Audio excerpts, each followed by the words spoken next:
Hello everyone, and welcome to today's Explainer. I am absolutely thrilled to have you here as we unpack a really crucial part of your software engineering program. Today, we're focusing squarely on Chapter 3's foundational concepts, specifically the Relational Database Model. We are going to break down exactly how modern databases are structured, step by step, building from basic mathematical theory all the way up to some crucial exam concepts. Okay, let's dive into this. Here is our game plan for this session. First, we'll look at the relational model. Then, we'll cover a logical view of data. Third, we're going to understand determination. Fourth, we'll break down the types of keys. And finally, we'll wrap up with a summary and some exam preparation. All right, Part 1, the relational model and its mathematical foundations. To truly understand how modern databases tick, we really need to recognize their historical origins.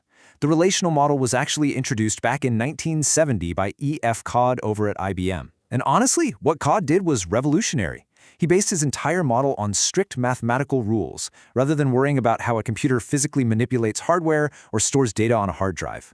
Now, initially, this idea was considered ingenious, but kind of impractical, simply because computers back then lacked the overhead processing power to actually run it. But as computer power grew exponentially into the 1980s, Codd's model became highly practical. Today, well, it's the absolute standard for modern database systems. So how does it work? Well, Codd's model is built on two mathematical pillars. The first is predicate logic. Sounds intimidating, but it's just a framework used in mathematics where an assertion, which is simply a statement of fact, can be definitively verified as either true or false. Let's take a textbook example. If I make the assertion that the student with ID 1234567 is named Melissa Sandusky, well, that assertion can easily be proven entirely true or entirely false based on our data. It's black and white. The second pillar is set theory. This is a mathematical science dealing with sets or groups of things, and it's what allows us to manipulate data flawlessly. For instance, if set A contains the numbers 16, 24, and 77, and set B contains 44, 77, 90, and 11, set theory tells us that the intersection of these two groups yields the common value of 77. The relational model uses these exact, precise mathematical principles to manipulate data, which allows us to combine and filter massive data sets seamlessly. Moving right along to Part 2, a logical view of data, specifically focusing on the table. So you might be wondering, how do these abstract mathematical concepts actually conceptualize into something we use every single day? The real brilliance of the relational model is that it allows us, the users and designers, to view data logically rather than physically. Think of it using the textbook's fantastic analogy of an automatic transmission in a car. You know, you don't need to know how to manually manipulate clutch pedals and gear shifts. The automatic transmission handles all that complex mechanical work for you. Similarly, a relational database management system, or DBMS, handles all the incredibly complex physical storage details on the hard drive. We just get to sit back and focus on the logical view of the data. And when we look at that logical view, it's actually beautifully simple. It's a table. Now, in mathematics, a table is formally called a relation, and it's perceived as a straightforward two-dimensional structure. It just consists of rows and columns. But as engineers, let's define these technical terms carefully. A row is formally called a tuple. Each tuple represents a single entity occurrence, so in this case, one specific student. A column, on the other hand, is formally called an attribute, and it represents a characteristic of that student, like their last name or their GPA. Speaking of columns, we really need to understand the concept of an attribute domain. A domain is just the specific range of permissible values for a given attribute. Think about that student GPA column for a second. The domain for a grade point average must strictly fall between 0.00 and 4.00. If a system tries to enter, say, a 5.0, the domain constraint will immediately flag it as invalid. It's a fundamental rule that ensures our data remains completely accurate and reliable. Actually, let's pause for a quick myth-busting moment here. Because the mathematical term for a table is a relation, so many students incorrectly assume that relation means a relationship between two tables. Please do not make this mistake in your assessments. A relation is just a single table. Full stop. Relationships are something else entirely, which we'll explore a bit later.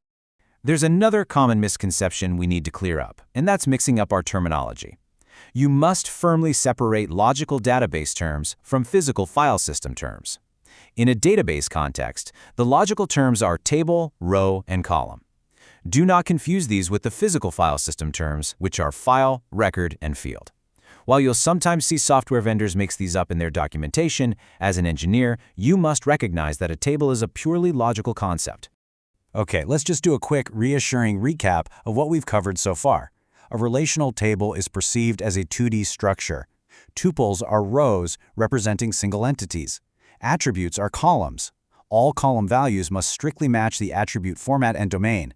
And finally, the order of the rows and columns is entirely immaterial to the DBMS. It can reconstruct the data logically regardless of how you order it.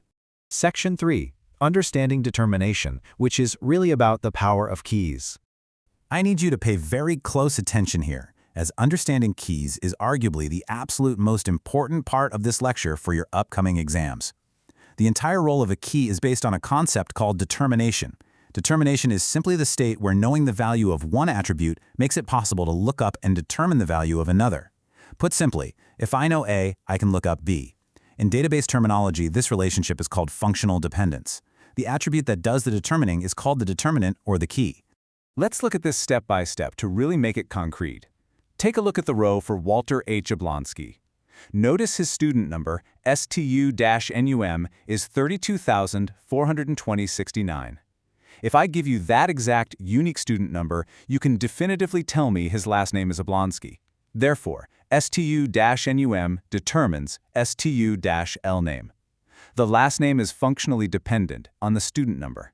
That is the fundamental power of a key, establishing concrete, reliable determination. That leads us right into Section 4, types of keys and their hierarchy. Understanding the nuanced differences between these key types is a crucial exam concept, so let's break them down carefully. First up, we compare a superkey and a candidate key. A superkey is any attribute or combination of attributes that uniquely identifies a row. But sometimes superkeys contain extra unnecessary information. A candidate key, on the other hand, is a minimal superkey. It's irreducible. It uniquely identifies the row without relying on any extra unnecessary attributes. Now, what's really interesting about this is how we select our primary key from those candidates. The primary key is the one specific candidate key chosen by the designer to uniquely identify a row. Looking at our student data, STU_num is the perfect primary key because every single student is guaranteed to have a completely unique number. Why is STU_LName a terrible primary key? Well, because multiple students might be named Smith or Jones.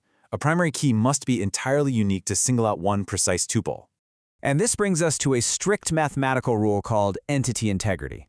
This is the condition where each row has its own unique identity. Because of this, the primary key absolutely cannot contain null or empty values. Think about it. If a row lacks a primary key value, it can't be uniquely identified, which means the entire mathematical foundation of the database completely breaks down. Entity integrity is totally non-negotiable. Finally, we have foreign keys and secondary keys. A foreign key is a primary key from one table that's placed into another table to link them together. This is what actually enforces referential integrity between different concepts. On the other hand, a secondary key is used strictly for fast data retrieval. You might not know a customer's unique ID number, but you might search by a combination of their last name and phone number.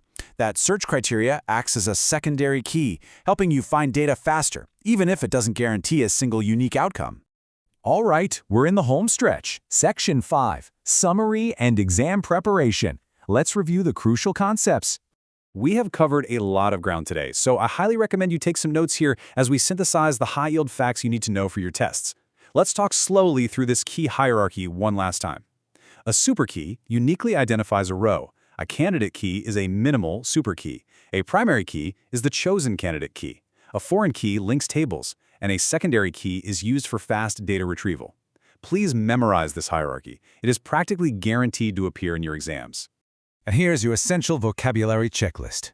Tuple for row, attribute for column, domain for permissible values, determination for when A determines B, and entity integrity, meaning absolutely no nulls in a primary key.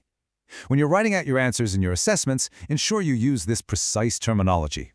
And just a quick reminder for those in our program, remember to use the correct South African or British spelling, like conceptualize with an S or recognize in your exams. To wrap things up, I want to leave you with a bit of a provocative thought. We now know how individual tables are logically structured, and we know how keys can theoretically link them together. But how do we visually map out dozens or even hundreds of these tables and their foreign key relationships to build a complete, easily understandable blueprint of an entire business system? Well, that question leads us directly into our next major topic in software engineering, entity relationship modeling. Thank you so much for joining me for this explainer. Keep studying those definitions, and I'll see you next time.